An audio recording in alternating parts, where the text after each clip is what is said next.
ትንሳኤ ማን ነው?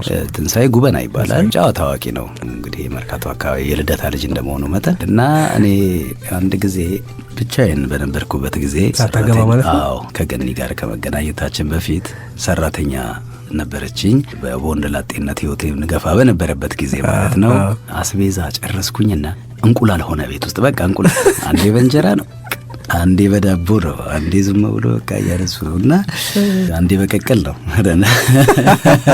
እሱን ከኔ ጋር ትንሽ ተቋርሶ ነበር አንድ 3-4 ቀን እና ቤት ልብስ ቀይሬ ልምጣ በቃ ብሎ ሄደና አሁን መልሶ ደውሎልኝ ምን የተዘጋጀ ነገር አለ እንጎስሽ ልምጣ አስቤዛ ተሞልቷል ማለት አይ አለ እንቁላል እየተጠበሰልኝ ነው ያስጠበስኩ ነው ናስን እኔ ጌታ የቀረው እንደውም በነካጇ ታስታቅፈሃለኝ እንደ ዶሮ